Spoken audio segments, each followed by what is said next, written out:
Ever feel like you just want to cut through all the noise and really, truly understand a complex idea? Like getting right to the heart of it quickly. Exactly. Like finding that intellectual shortcut to feeling genuinely informed. And, well, that's pretty much what we're aiming for today. We are diving deep into a really foundational text, the Bhagavad Gita. But we're using a fascinating lens, the insights of Swami Vivekananda. Right. And we've got some incredible source material here. It's excerpts from Vivekananda's complete works, specifically 2 lectures he gave on the Gita way back in San Francisco in 1900. Which is amazing that they were recorded. Now, we should mention the transcriptions aren't perfect. There are some gaps indicated and a few editorial notes added in brackets just to, link parts together. Good point. So our mission, if you like, for this deep dive is pretty straightforward. We want to unpack Vivekananda's take on the Gita. Yeah, pulling out the most important, maybe the most intriguing ideas about its context, its relationship to earlier Hindu scriptures, and of course some of its core teachings as Vivekananda presented them. Okay, sounds good. Let's get into it. All right. So maybe a good place to start is this powerful idea Vivekananda highlights right away, the concept of divine descent. Yes. He quotes Krishna directly, doesn't he? He does. Whenever virtue subsides and irreligion prevails, I come down. Again and again I come. It's this idea of, well, cyclical appearances. Right, that these great souls keep showing up throughout history. Vivekananda connects this to figures like Jesus and Buddha, suggesting they share this purpose of uplifting humanity. Exactly. And from the Hindu perspective, as Vivekananda explains it, these aren't just, ordinary historical figures. There's something more profound going on. More profound how? Well, he touches on a couple of ways this is understood. One is that these figures are actual manifestations of the one God, the same ultimate reality, just in different forms at different times. Okay. The other view is that they are souls who've already achieved liberation. They're already free, but they consciously choose to come back. Choose to return? Why? Out of immense compassion, really, to help humanity. They aren't bound by karma like everyone else. It's a free choice. So it's deliberate. They come back with this immense spiritual power because of that choice. Precisely. Vivekananda refers to them as living gods, figures worthy of worship, leaders, gurus for humankind. It's quite an elevated perspective. It really is. Now, to understand the Gita itself, Vivekananda seems to really stress its historical roots. He does. He insists you need the context. He calls the Upanishads the Bible of India, placing them on a similar level to the New Testament in Christianity, absolutely foundational. So the Gita isn't just floating in space, it's deeply connected to this earlier tradition. Deeply embedded. And the Upanishads themselves, as he describes them, are quite something. Not a single book, but a collection. Yeah, over 100 different treatises, he says, some short, some long teaching principles, rather than telling a life story. Exactly. And he describes them almost like condensed notes, like shorthand from these learned discussions, often held in royal courts. Shorthand. That implies they might be dense. Very possibly. He even suggests they might have been written down from memory after long debates. So you only get the luminous points, the key insights, without maybe all the background context. Like trying to reconstruct a whole argument just from the zingers. And these texts are incredibly old. Unbelievably old. Vivekananda estimates they're at least 2,000 years older than ancient Sanskrit, and he dates Sanskrit itself back to 5,000 BC. Wow. So we're talking about ideas from what, 7,000 BC or even earlier? That's staggering. It really puts their antiquity into perspective. And this is crucial because the Gita, as Vivekananda explains, draws heavily on these Upanishads. It takes their ideas, sometimes even their exact words. Yes, exactly. But it presents them in a more, let's say, compact, condensed, and systematic way.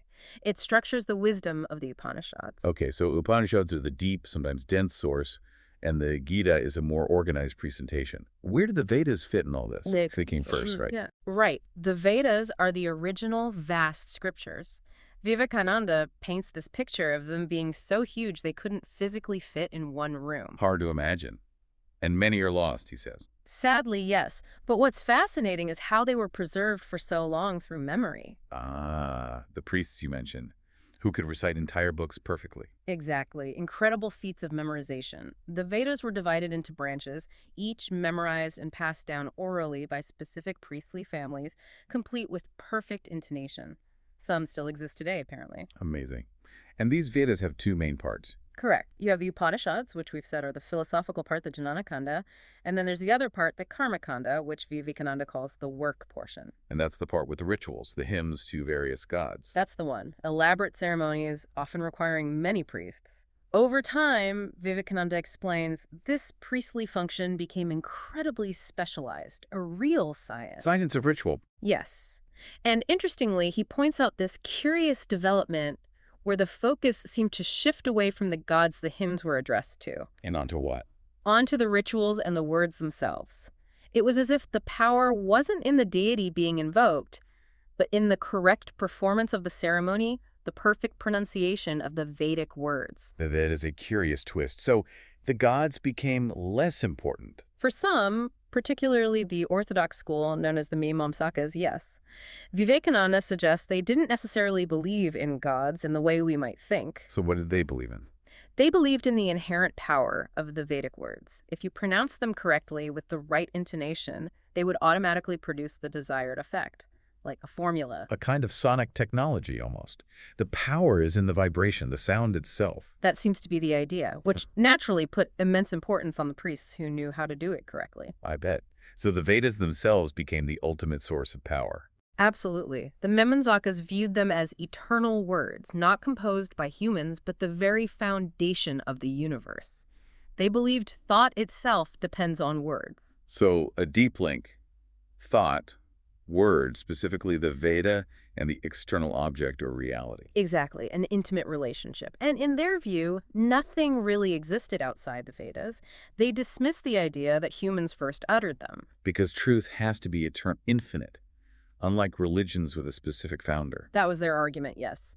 They contrasted this with historical religions, and this belief reshaped prayer, too. It wasn't about asking a god for something. It was about getting the priest to use the right words. Precisely. The priests wielded the power of the words. Vivekananda notes, somewhat critically perhaps, that they positioned themselves as indispensable, almost living gods who could manipulate these forces for others, for payment. Okay, so that's one major stream. The ritualistic, word-focused path of the Mimamsakas tied to the work portion of the Vedas. How do the Upanishads diverge from this? Radically, in many ways. The ideal presented in that first part of the Vedas, the work portion, was, as Vivekananda points out, pretty common across many religions. Enjoy this life and secure enjoyment in the afterlife, heaven, with your loved ones. You achieve that through Performing the prescribed rituals correctly and, of course, paying the priests who perform them for you. standard religious economy, in a way. Mm-hmm. And karma fits in how? Well, the Mimamsakas saw karma as this eternal binding law, no escape. Their offer, essentially, was to help you manage it, to use the Vedic words to ensure you had a good experience within that bondage. Managing the cycle, not breaking free. Exactly, for a fee. Now, the Upanishads offered, as Vivekananda puts it, diametrically opposite conclusions. Okay, like what? First, a clear emphasis on one God creator, ruler, the ultimate reality, not the pantheon sometimes implied earlier. One God. Got it. Second, yes, they accepted karma, but the goal wasn't managing it, it was transcending it. Going beyond karma altogether. Enjoyment, they argued, could never be the ultimate goal. Why not? Because enjoyment derived from the world is inherently temporary and leads to more desire. And third, Vivekananda says they outright condemned the sacrifices and complex rituals. Condemn them as what? As mummery, basically. Pointless acts that just trap you in an endless cycle of desire and dissatisfaction. Yeah? They argued eternal happiness is impossible within nature, within that cycle. Wow. Quite a different message. No eternal happiness through worldly means or rituals. A very different message indeed. And this connects to a psychological insight Vivekananda brings up. Ah, yes, the suppression idea. He quotes the Gita, "Nature will have her way. What can suppression do?" Right. It raises this question about just trying to bottle things up, repress urges or emotions. Vivekananda suggests that's often futile. Like that beach ball held underwater, it just pops up with more force eventually. A good analogy. He then introduces the yogic idea that the mind can grow and states can actually interchange, meaning anger can pass, happiness can arise, one state can replace another. So the goal isn't just chasing eternal happiness or avoiding misery. It's about mastering the source. Exactly. Gaining mastery over the mind at its root, the place where these states originate. Controlling the cause, not just managing the effects. That's a much deeper level of control. Now, circling back to rituals, especially animal sacrifice. The Upanishads condemned it. Called it nonsense, essentially. But Vivekananda acknowledges that this was a huge point of conflict. Some older philosophers strongly defended sacrifice. On what grounds? They argued it was necessary at certain times for certain effects, and if scripture sanctioned it, well, then it wasn't a sin to take that life. The authority of the scripture overrides personal conscience. That's the core of it. If you believe the Vedas are eternal, sacred, infallible, then their word is final. Vivekananda points out the priests wouldn't even compare the Vedas to other scriptures. For them, the Vedas were the ultimate, unquestionable authority. So a real clash. Yeah. Tradition and scripture versus perhaps a developing philosophical or ethical sensibility in the Upanishads. A definite clash. But Vivekananda adds a nuance here. He says that while they disagreed vehemently on rituals and philosophy, the nature of God, the soul, both the priests and the Upanishadic thinkers, shared a similar underlying psychology. Similar understanding of how the mind works, like sensory and motor nerves. Yes, the basic mechanics of mind they apparently agreed on. The big disagreements were philosophical, not psychological in that sense. Interesting distinction. Now, another key difference Vivekananda highlights is the Upanishadic focus on renunciation. Yes, renunciation as the path, the test of truth. The idea is you need to quiet the mind, stop the constant internal chatter, the imaginative, creative flurry. To perceive reality more clearly. To achieve knowledge, yes, by stopping that projecting activity. This contrasts sharply with the priests, who are very much involved in creation, not just rituals for outcomes, but practical societal planning. Like the example he gives of selective marriage. Right, trying to engineer society for better outcomes, like reducing deformities. Very practical. But the Upanishadic ideal, that Vivekananda suggests, was for the best and finest, intelligent, healthy individuals to pursue truth through this path of renunciation and inner focus.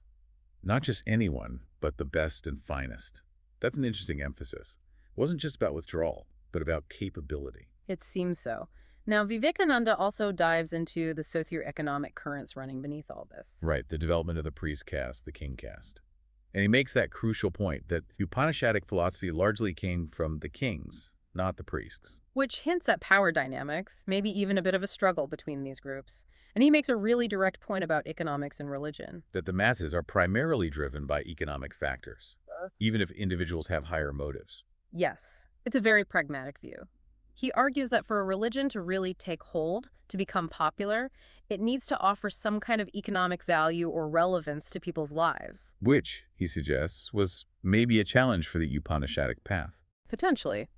With its strong emphasis on altruism and renunciation, it might not have had the same obvious, immediate economic basis as the ritualistic system. That makes sense. People need to see how it connects to their survival, their thriving.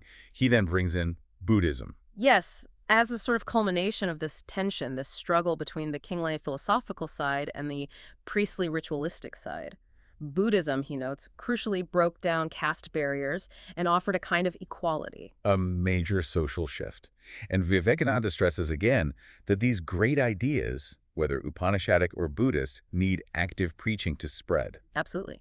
Ideas need advocates. He also offers that observation about priests intending towards conservatism. Because of economic dependence, needing to align with popular belief. That's his suggestion, almost implying that people get the religious leaders they, in a sense, ask for or are willing to support. It's a provocative thought. It is. Okay, so all this history, this tension, this social context, it all leads up to the Bhagavad Gita. Exactly.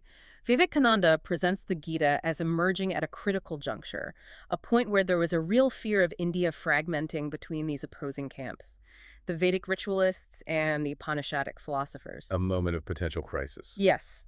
And into this steps the figure of Krishna in the Gita, attempting, as Vivekananda sees it, to reconcile these two streams, to harmonize the ceremonies and the philosophy. A great reconciler. Vivekananda draws parallels between Krishna and Christ too, doesn't he? He does.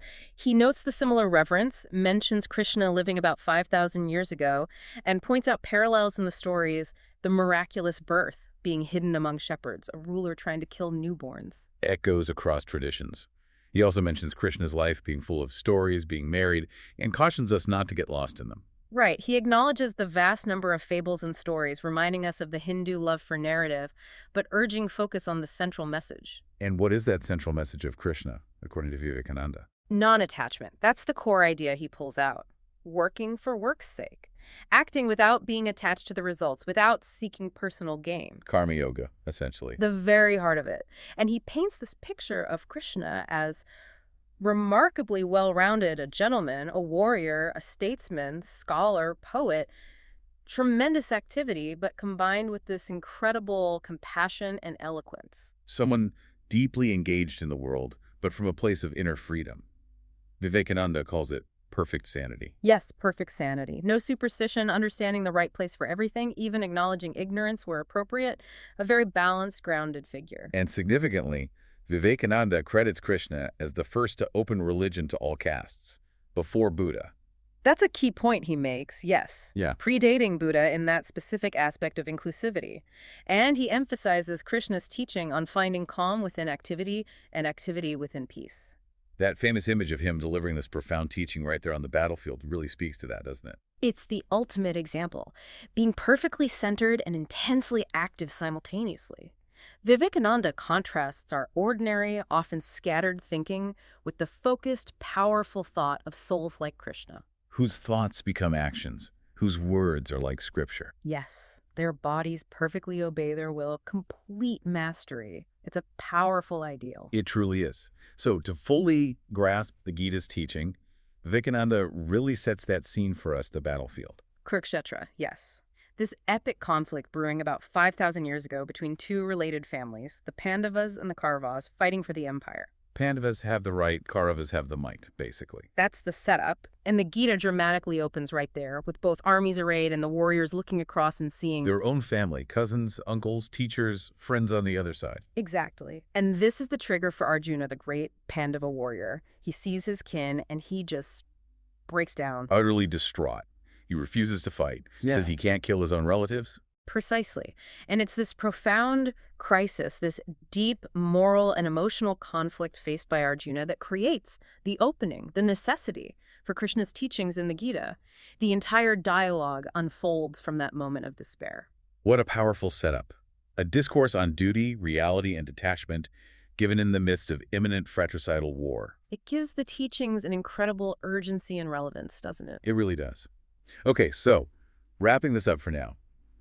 We've really journeyed through Vivekananda's perspective on the Gita. We have, looking at its ancient roots in the Upanishads and Vedas, understanding that whole tension between priestly ritualism and philosophical wisdom. Right, and seeing Krishna as this central reconciling figure with non-attachment as his core teaching, Vivekananda really places the Gita within this vast sweep of history and thought. He absolutely does, highlighting it as this crucial synthesis, bringing together different strands of the Hindu tradition. So maybe a final thought for you, the listener, to mull over. Based on what Vivekananda discussed, how might those historical and economic forces still be shaping religious or philosophical movements today, beneath the surface? That's a great question. Or even more personally, how could that principle of non-attachment acting without being fixated on the reward actually apply to the stresses and challenges we all face in modern life? Definitely food for thought. And look, if this deep dive has piqued your interest, we'd certainly encourage you to explore the Bhagavad Gita itself, and perhaps more of Swami Vivekananda's insightful teachings.